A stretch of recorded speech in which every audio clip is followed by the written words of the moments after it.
என்ன ஆட்சி வந்து கரெக்டாக பண்ணாக்கா எதுவும் தெரியாத விஜய் சார் வரல, எல்லாம் தெரிஞ்சு தான் வந்துக்கிறாரு. இத்தனை வருஷம் எக்ஸ்பீரியன்ஸு, யார் யார் என்ன பண்ணுறாங்க எல்லாமே தெரிஞ்சுட்டு தான் உள்ளே வந்துக்கிறாரு.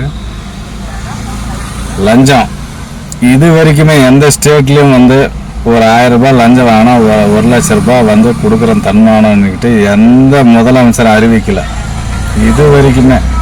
நானும் பொன்னத்துலேருந்து பார்க்குறேன். புரியுதா? லஞ்சம் ஊழலை எல்லாம் வாங்கி வாங்கி எல்லாம் இது பண்ணி குட்டிச்சோறு ஆக்கி வச்சுக்கிறாங்க இந்த திராவிட அரசுங்க. ரெண்டுமே குட்டிச்சோறு, தமிழ்நாடு குட்டிச்சோறு பண்ணி வச்சுக்கிறாங்க.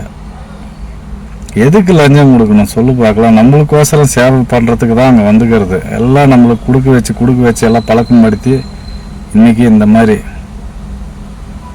பிடிச்சி நல்லா படிக்கணும். ஏன்னா லஞ்சம் அப்புறம் பாருங்கள் ஆட்டோமேட்டிக்காக வரானுங்க. தலை நல்லா கரெக்டாக இருந்தால் தான்ப்பா வால் கரெக்டாக இருக்கும். எனக்கு தெரிஞ்சு மு.க. ஸ்டாலின் சரியில்லை. அதுக்கு கீழே இருக்கிற அமைச்சருங்க கரெக்டாக இருப்பானுங்களா, இல்லை அதுக்கு கீழே இருக்கிற ஆஃபீஸருங்க கரெக்டாக இருப்பாங்களா? அவங்கள ஆஃபீஸரை சொல்லி குத்தான்ல, சரியில்லை. இவங்க தோற்று தான் போயிட்டு இல்லை, அப்புறம் வீட்டில் போய் படுத்துன்னு தூங்கலான்னு இல்லை. மு.க. ஸ்டாலின் இன்னும் தான் கேட்குறான்.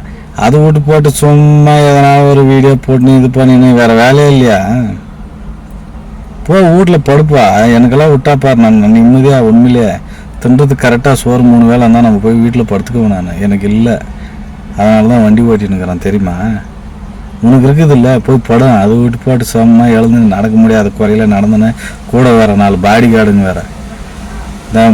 என்னதான் அவன் பேர் என்ன, பொய்யாமொழின்னு, மகேஷ் பொய்யாமொழியா அவன் பேர்லேயே பாரு, பொய் மொழி.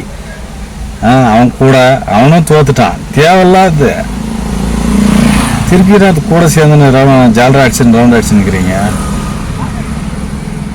வேறு வேலை இல்லை, அதே பழகிடுச்சு இல்லையா? ஒரு பப்ளிக்கிட்ட கரெக்டாக வந்து பேசுகிறதுல ஒன்றும் இல்லை யாரும்.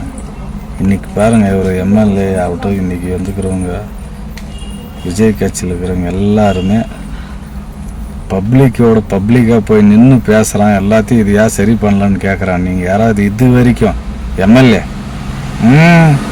அப்படியே உக்காண்டா சரி, எங்கேயா ராக்கெட்டில் போகிற மாதிரி காரில் டாட்டா காமிச்சுன்னா அப்படியே போயினே இருக்கிறது.